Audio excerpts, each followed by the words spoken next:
Candidates in this election are eligible for presidential candidate broadcasts. This is the first of 2 programs. Each candidate is allocated a maximum of 10 minutes.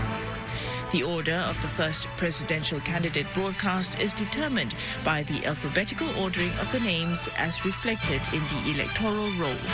This order will be reversed for the second presidential candidate broadcast. The candidates are Dr. Tan Cheng Bock, Mr. Tan Ji Se, Dr. Tony Tan Keng Yam, and Mr. Tan Kin Lian.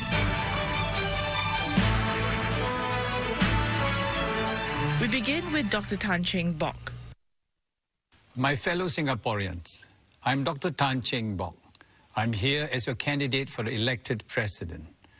I began my career as a medical doctor in Ama King, a poor village in Lim Chu Kang. The people I cared for were ordinary Singaporeans. They were simple people who, despite the hard work, had barely enough for themselves. To this day, I have fond memories of the times when these friends confided in me their dreams for the future. They shared with me their hope that every man or woman, young or old, regardless of race or religion, had equal access to education, housing, and a good job. They hoped, by working hard, they would be able to provide for their loved ones. They shared with me their hope for our country, where every citizen supported one another in their pursuit of peace and prosperity. I voiced these dreams of the people in Parliament for 26 years. Today, the same dreams are still harbored in the hearts of many Singaporeans, including mine. Singaporeans want fairness in life. They also want fairness in their leaders. They want their leaders to be accountable, transparent, and independent. They also want the president to bring unity to the nation. And these are the reasons why I decided to run for the presidency. The president must be above politics. He must not be a proxy to any political party. His interests must be national, not with a political agenda in mind. In recent times, there's a growing desire for a clear distinction between the government and the office of the president. This is because the president has to check on the reserves and key civil service appointments.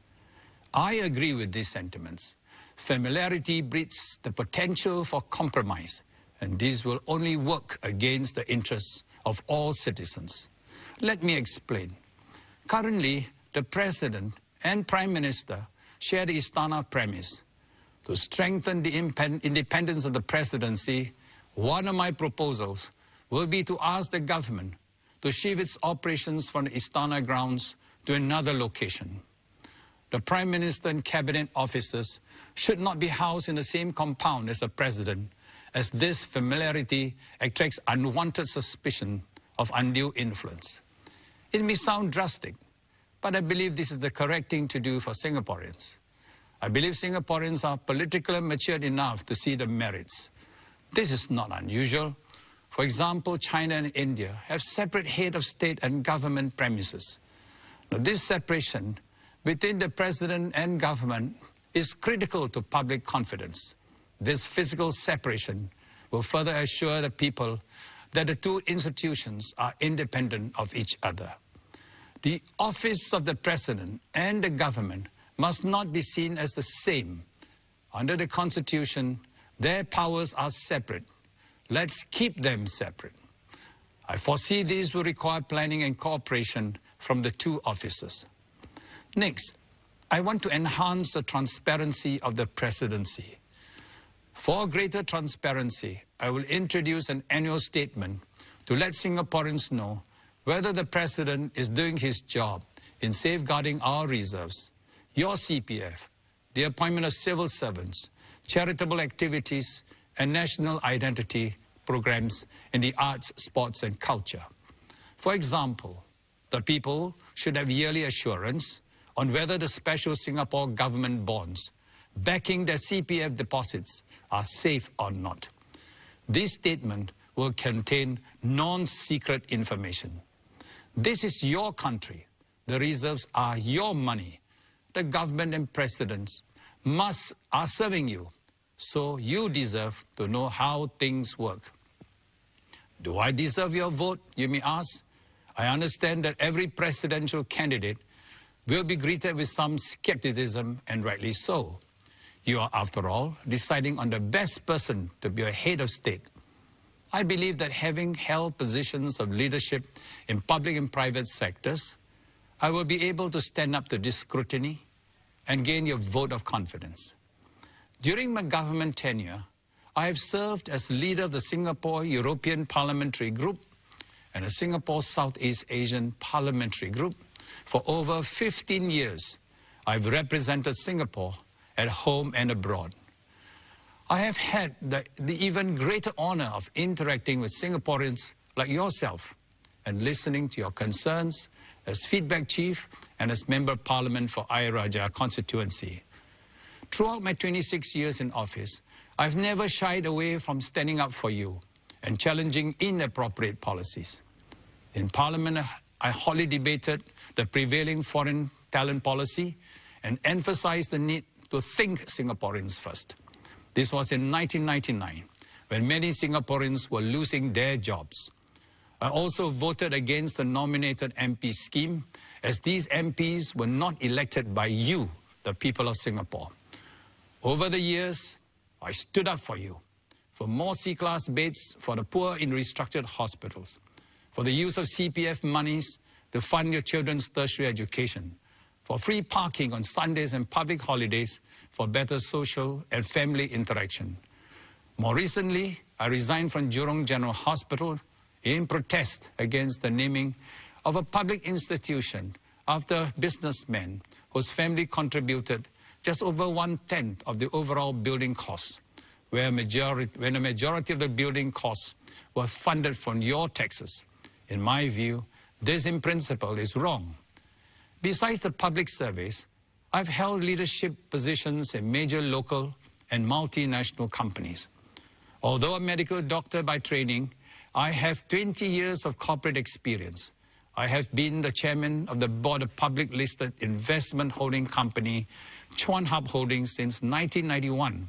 And I'm chairman of DIAP, a subsidiary of one of Europe's biggest dredging companies, since 1997. I've also served as an independent director of ING Asia Private Bank, a subsidiary of one of Europe's largest banks. With the skills and experience gleaned from these corporate appointments, I'm confident of safeguarding your hard-earned savings, irrespective whether they had been anchored in your CPF accounts or used for investment purposes through Temasek Holdings and GIC. I will also ensure that only capable and public-spirited persons are recruited into key appointments. I will hold them to stringent scrutiny and standards. Finally, I hope to use the presidency as a unifying figure to bring together all Singaporeans with different political affiliations, race, language, and religions. I will do this not through political means, but by championing community causes like charities, sports, culture, and the arts. One of my key areas of unification is to champion multiracialism. Multiracialism is vital to unity. We must never forget that Singapore is home for all races, and this harmonious relationship must not be taken for granted. Trust is important, and it must be earned. The residents of Ayer Rajah trusted me by giving me an 88% support in 2001 general election. Similarly, I hope you will trust me with your vote so that I may serve all Singaporeans as your president. It will be a privilege and honor. If you believe in independence, accountability, and a united Singaporean, then vote for me to be your president. I have been a part of you. I felt for you. And now you can trust me to safeguard your reserves without fear or favor. I will not disappoint you. Let's think Singaporeans first. Vote for change. Vote for me as your president. Thank you.